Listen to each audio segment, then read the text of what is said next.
En todo tiempo cuando a la calle sales, mi reina, tu pueblo amado se ha confundido en un solo amor. Amor inmenso, glorioso, excelso, sublime y tierno.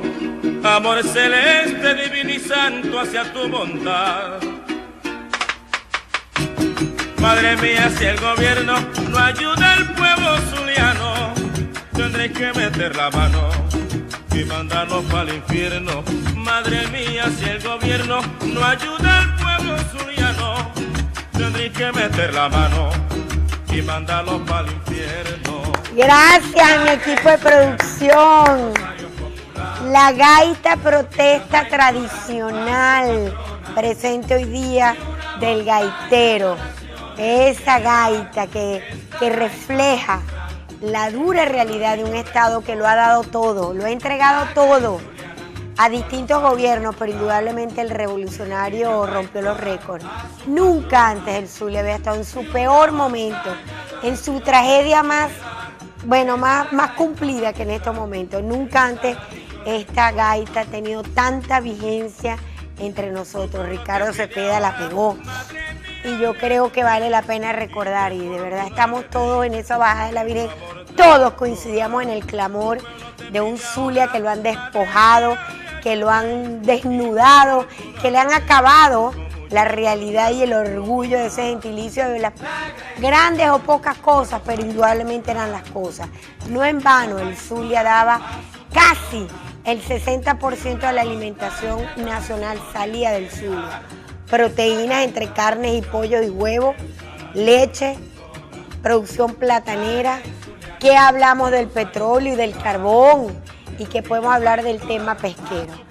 Bueno, todo eso lo ha entregado al Zulia el cambio de nada y nunca antes había estado tan golpeado, y aquellos que votaron por el gobierno de Arias Cárdenas bajo la ilusión de que con Arias Cárdenas y los contactos con el gobierno nacional el Zulia iba a estar mejor.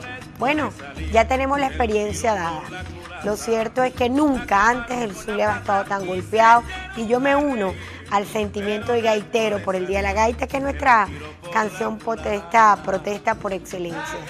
Y ahí está la Grey Zuliana, que nunca antes ha tenido tanta vigencia como ahora. Bienvenido, Hilberto Gudiño, presidente de la UCES, de la Cámara de Comerciantes del Estado Zulia. Y bueno, ¿qué te parece realmente hoy un sentimiento duro y fuerte frente a un Zulia productivo y pujante que nos cortaron las alas? Estábamos ya preparados para hacer el vuelo del águila y nos las cortó esta revolución, y muy angustiada, pues, Hilberto, con toda esta dura realidad, no solamente por el alza del salario, sino la escasez y, bueno, cada día más el despojo, pues, el despojo. Un gusto tenerte y empecemos por ahí. Las verdades económicas y la realidad de este acontecer, sobre todo para un sector tan sensible como el comercio. Y un gusto tenerte, Hilberto, nuevamente. Bueno, muy agradecido, profe, por habernos invitado el día de hoy.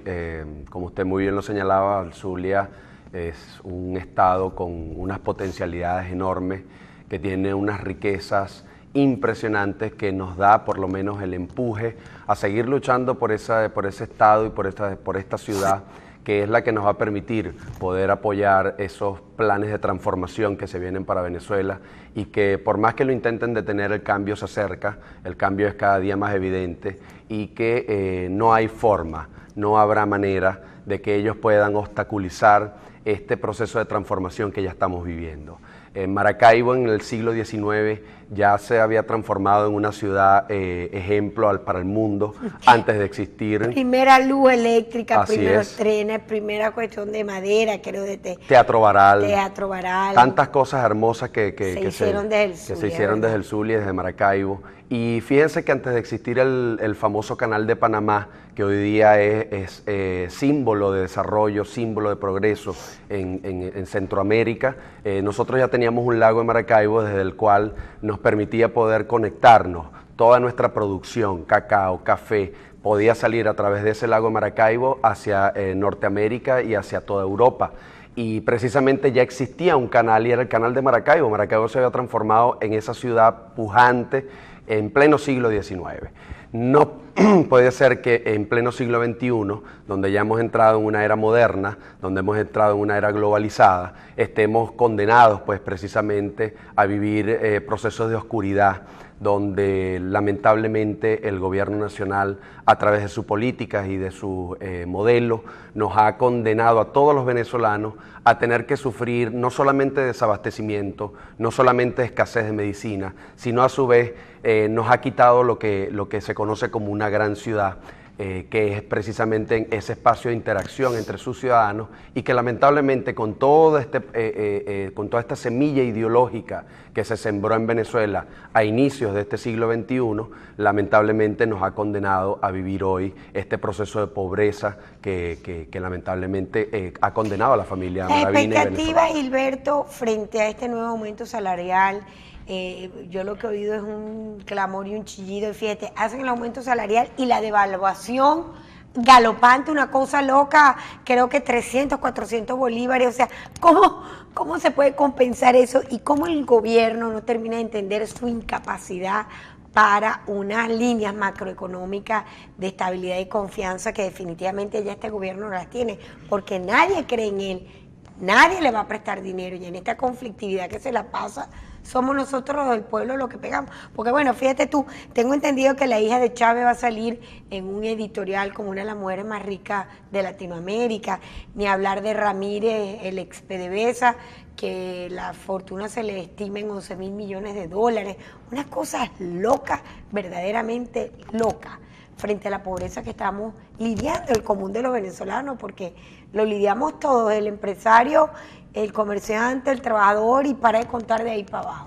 Mire, el aumento salarial nos llena, por ejemplo, de mucho sentimiento, porque por un lado tenemos un sector de los trabajadores, un sector profesional que necesita su aumento, que requiere de poder recuperar su capacidad de compra. Correcto. Pero por el otro lado tenemos un gobierno incapaz que a través de estas medidas no realmente está generando mayor capacidad de compra y con ello generando calidad de vida para el trabajador, sino que todo lo contrario.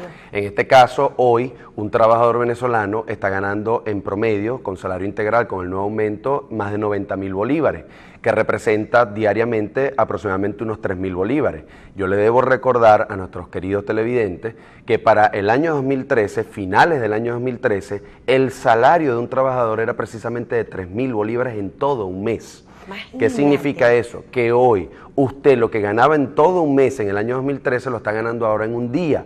Pero lo más irónico de todo esto es que ahora, en vez de poder comprar más alimentos, en vez de comprar más medicina, usted compra menos que lo que lograba comprar con los 3.000 bolívares que ganaba en todo un mes en el año 2013. Estamos hablando del 2013. 2013. Hace 3 años. Hace apenas 3 años. ¡Ay, qué locura! Y quiero darle otro dato. No por puede ejemplo, ser, Gilberto. Hoy cuando un trabajador venezolano sale con su salario, es decir, si usted toma los 90.000 bolívares y los cambia en esos billeticos de 100 que nos dan en los bancos, ¿ok?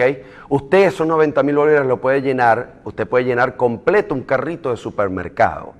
Pero lo más irónico de todo esto es que usted llega con su carrito de supermercado lleno de billetes, los 90.000 bolívares, pero cuando sale del supermercado no sale con el carrito o con ese mismo carrito lleno de productos, sino que sale con la cesta. Usted se recuerda cuando llegábamos y utilizábamos la cesta para colocar pocos productos porque usted lo que iba a comprar era un juguito o cosas por el estilo, una galletica. Bueno, así estamos hoy. Usted llega con el carrito lleno de billetes y sale con la cesta de productos porque precisamente hoy la capacidad de compra del venezolano ha quedado reducida a pocos productos. Vamos a comerciales. Y entramos entonces en una semana llena de muchas expectativas para los venezolanos frente a esta dura realidad política que es el eje de todo, porque es que nada se va a mejorar hasta que no sobrepasemos y podamos vencer el tema político que nos tiene como entrampados, atorados. Ya venimos con más en la tarde de hoy a propósito de tener conmigo el presidente de la UCES, el doctor Gilberto Gudiño. No se retire.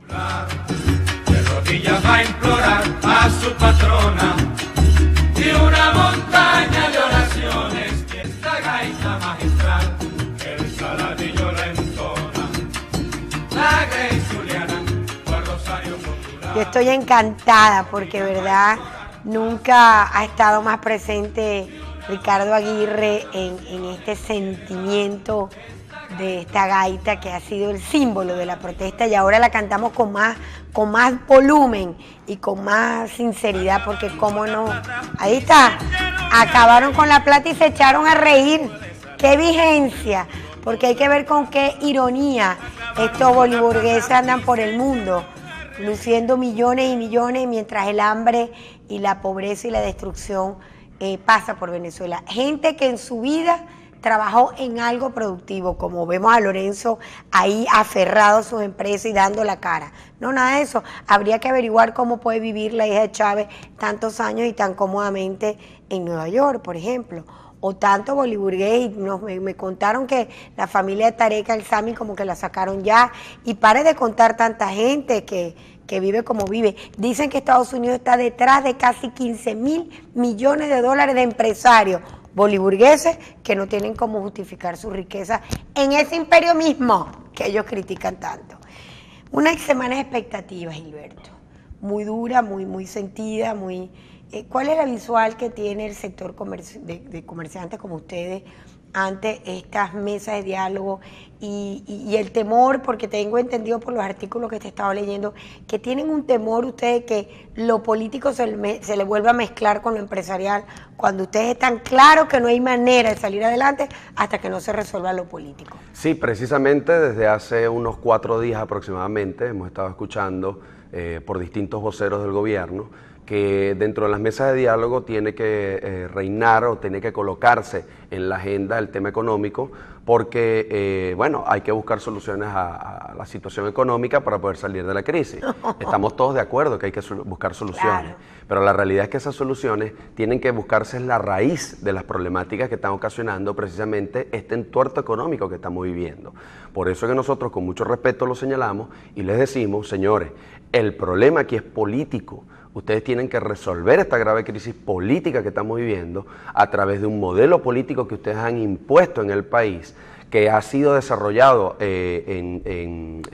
a través del ordenamiento jurídico y que lo que ha servido es para crear un rompecabezas ideológico que ha traído la destrucción del aparato productivo nacional. Entonces, si bien es cierto, la realidad económica es muy dura y nosotros todos, usted, nosotros aquí, estamos desesperados porque pueda haber una solución a esta grave crisis inflacionaria que estamos viviendo, pues le debo decir con mucho respeto también que esa grave crisis inflacionaria también pasa por solventar esta grave situación política que estamos viviendo, y por eso que nosotros, desde nuestros distintos sectores, en especial desde la UCES, nos hemos sumado al llamado a la activación del referéndum revocatorio, que quedó postergado precisamente porque el Vaticano hace un llamado a las partes a sentarse en la mesa de diálogo, y ese diálogo tiene que resolver el tema político. Yo pienso que el clímax de la confrontación política fue cuando el gobierno ya de forma descarada, a un día de empezar el proceso de recolección, rompe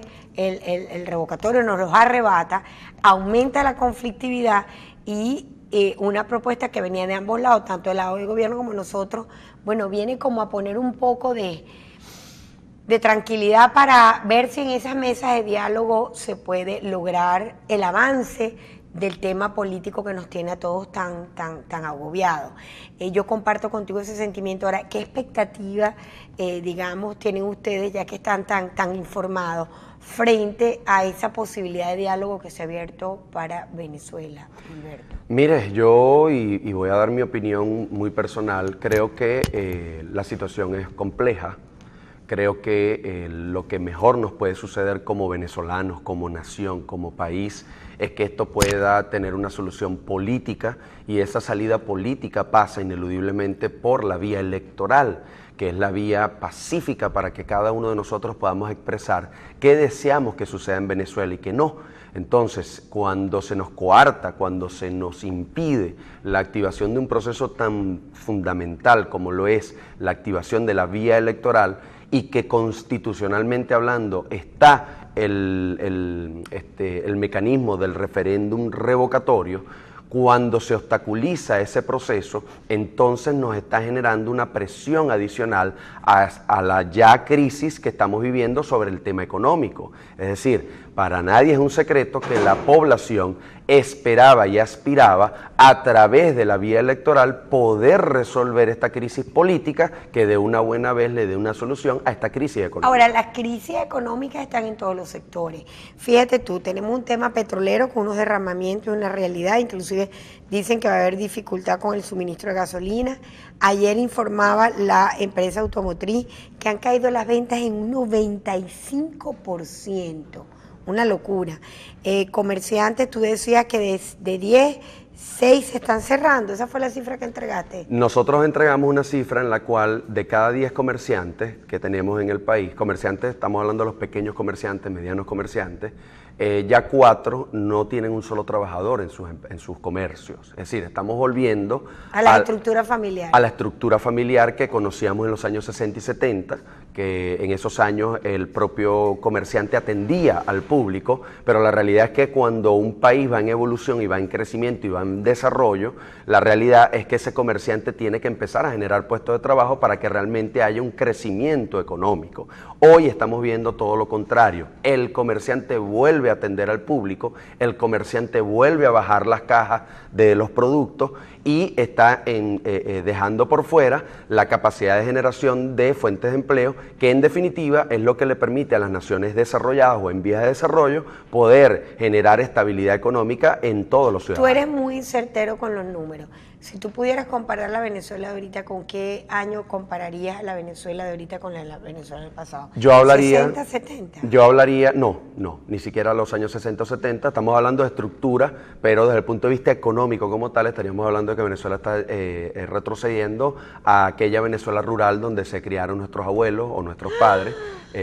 Sí, mi padre, por ejemplo, tiene 83 años, él nació en el año 1933, esa era una Venezuela rural, en la cual, por ejemplo, la mitad de la población estaba amenazada por morir por enfermedades hoy que ya habían sido dominadas como paludismo, malaria. Esas enfermedades hoy vuelven a ser peligrosas para nuestra sociedad, para nuestra nación, porque ya el Estado ni siquiera garantiza las vacunas y los tratamientos necesarios para poder impedir que nuestra población vuelva a sufrir los embates que se sufrían en el siglo XIX y Voy a principio del siglo XX. Gilberto, muy difícil, pero entonces, ¿cuál sería el reto, digamos, de los comerciantes y los empresarios frente a esta realidad? Yo te estoy entendiendo con las lecturas que he hecho de las cosas que tú escribes, que te sigo mucho, me siento muy orgullosa por haber sido tu profesora también en la universidad. Pero estoy entendiéndote, y quiero que me lo digas acá, de que realmente la salida económica ya no hay, o no es muy posible, si no hay una sustitución del modelo político. Ya venimos con más en la tarde hoy a propósito de tenerte joven empresario, de esos que empujan el país y le hablan claro y sin tapujos y sin miedo. Esa es la generación de la Venezuela que viene a pesar de lo que diga el gobierno nacional. Ya venimos. De rodillas va a implorar a su patrona y una montaña de oraciones quiere el saladillo le entona. Tu pueblo te pide ahora, madre mía. Así es, tu pueblo te pide ahora, madre mía, nos ayudéis, como te suplicamos ese día de la bajada de la Virgen, que las lágrimas de todo el mundo, de los que estábamos ahí, ¿verdad, Gilberto? Qué cosa tan bella. Yo creo que la oración se sentía, madre, sácanos de este atolladero, sácanos de esta situación, ayúdanos. Fíjate tú que para Juan Berrío, que es abogado constitucionalista, sostiene que estamos en una trampa, mientras que la crisis política no se resuelva, no habrá solución en el resto de los problemas que afectan al país, como el económico, que es el más grave de todo. Ustedes están coincidiendo en esa lectura constitucional que están teniendo o que tenemos mucho, y yo lo vengo repitiendo hace mucho tiempo atrás y tú me has oído, porque está clarita que esto es un proceso, esto es un sistema castrocomunista, que yo le puse en revolución del siglo XXI, los nombres que quieran, perfecto, como dice el Papa, la ideología no nos ayuda para nada cuando estamos con los problemas tan graves, tan críticos y tan despojados, porque Gilberto, leer que, por ejemplo, familiares de Chávez, ministros, gente que lo que eran guardaespaldas, tienen la vida que llevan fuera de Venezuela, se lavaron las manos, como dice la gaita, búsqueme la estrofita esa, se robaron la plata y se echaron a reír. Ese reto, ciertamente ustedes también lo asumen ya definitivamente al unísono, si no hay sustitución del modelo político, estamos en una trampa y no hay manera de avanzar. Totalmente. Ya no hay posibilidades de solución Dios económica mío. si no se da un proceso de corrección en el modelo político que estamos viviendo. La situación es compleja, todo pasa precisamente por la generación de confianza. Y recordemos que no es solamente la recuperación del aparato productivo nacional por donde pasa la solución a la crisis económica, sino también por la captación de inversión extranjera. En países hoy como Colombia, como Perú, como Chile, como Brasil, la captación de inversión extranjera supera los 10.000, los 20.000 y hasta los 50.000 millones de dólares al año. Es Aquí decir, no tenemos nada. por captación de inversiones, nosotros pudiéramos estar hoy recibiendo mucho más de lo que estamos recibiendo por concepto de venta petrolera. Es decir, imagínense si nosotros lográramos equilibrar la balanza, captando inversión extranjera directa y ayudando a la recuperación del aparato productivo nacional. Entonces, si no se da la generación de confianza, que pasa ineludiblemente, inequívocamente ya, por la corrección de este modelo político, entonces no van a estar dadas las condiciones para poder generar la recuperación tanto del aparato productivo nacional como la de la captación de esa inversión extranjera directa tan necesaria que tenemos. Importante, importantísima. Al contrario, se ha ido y se está yendo a torrente. Gilberto, ¿hay expectativas de ustedes de algún resultado antes del 11 de noviembre? ¿Tienen también ustedes puesta la fecha en ese día 11 de noviembre frente al reto de que el gobierno arroje algo, haga algo, destranque algo?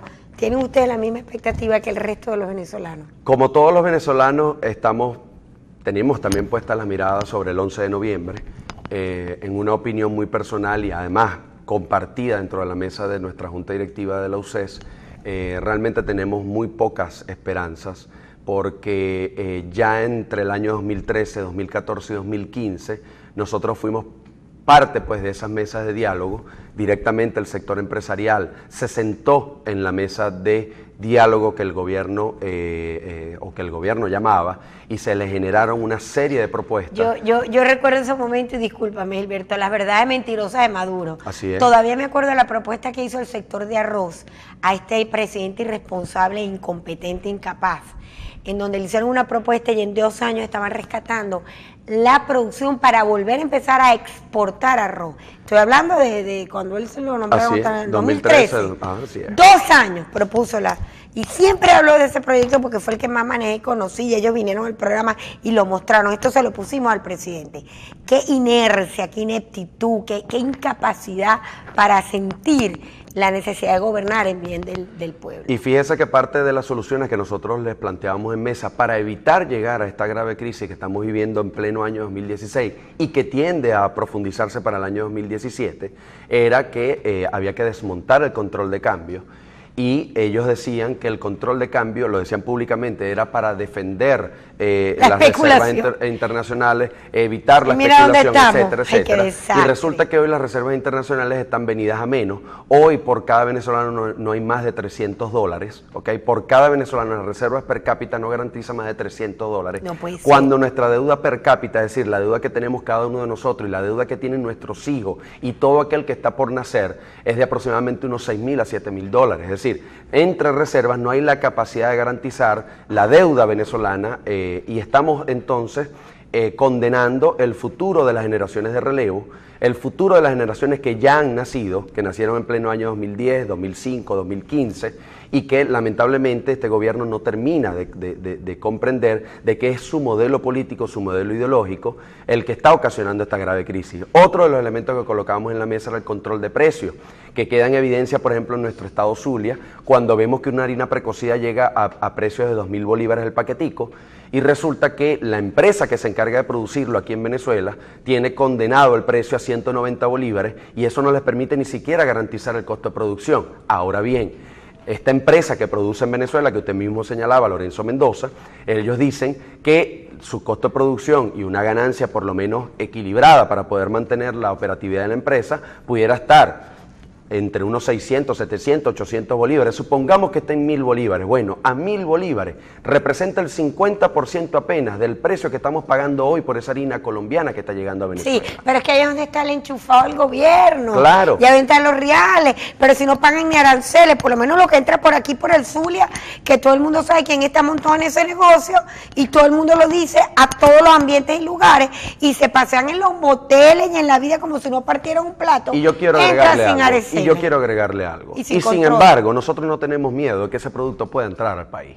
Porque aquí hay la capacidad, nuestra empresa venezolana, nuestro productor venezolano, nuestro comerciante venezolano tiene la capacidad de generar, si se le permitiera, producción nacional que va a competir con ese producto colombiano, con ese producto extranjero, de cualquier parte del mundo que venga. Nosotros no tenemos que tenerle miedo a que llegue un producto del extranjero. Cuando usted se va para países como Panamá, como Colombia, como Chile, usted encuentra productos de cualquier parte del mundo. Nosotros lo que tenemos es que garantizar que la producción nacional tenga la capacidad de poder producir lo que necesita el país. Te quiero hacer una pregunta ya para finalizar, Gilberto. Si te llamaran o los llamaran a los sectores frente a este reto del tema, bueno, no, es que lo que tenemos es que resolver ahora lo económico, hay que meterle cabeza a lo económico. ¿Cuál sería la posición de ustedes frente a este gobierno que quiere enredarnos como una madeja, pero no echa para adelante con la solución de los problemas? Sobre todo ya con la experiencia que tienen ustedes. ¿Qué harían si los llaman a decir, no, vamos a empezar con el tema económico para empezar a resolver los problemas? Exhortarlos a que abran las gavetas de la conciencia. En esa gaveta están todas las carpetas que fueron insertadas por los distintos grupos empresariales, por los distintos sectores económicos, con las soluciones y las propuestas que estaban generadas, que evidentemente eran contrarias al modelo político-económico que ellos han venido implantando. Entonces, desde el punto de vista de mi persona, Gilberto Gudiño Millán, yo no estaría dispuesto a sentarme en el sentido de que sigamos siendo utilizados para que ellos ganen tiempo. Aquí la solución es política y esa solución política pasa por el respeto a la Constitución Nacional que establece que en el año 2016 los venezolanos podemos activar el referéndum revocatorio como vía electoral, como vía pacífica, como vía ciudadana para poder salir de esta grave crisis, decidiendo con nuestro dedito el futuro de Venezuela. Qué bueno oírtelo, y aquí están la gente joven. Vamos a soltar la gaitica ya que estamos despidiendo, de verdad, Gilberto. Me siento tan orgullosa. Creo que la gaita la ha escogido muy bien mi equipo de producción. Hay millones de gaitas, pero esta es la emblemática y de verdad que yo oía esto, acabaron con la plata y se echaron a reír. Se echaron a reír de gente trabajadora como ustedes, de trabajadores como nosotros, medios de comunicación que nos tienen catapultados. Y bueno, el mensaje final, Gilberto. No perdamos la fe, la esperanza está puesta en este país, el cambio ya viene y la transformación ya comenzó. Así es. ¡Qué bello! El cambio ya viene y la transformación ya comenzó. Los espero un próximo Porque Pasa lo que pasa y feliz día del gaitero. No callen su voz ni su canto protesta, porque ahora es cuando más lo necesitamos para hacer valer el Zulia que despojar. Hasta luego.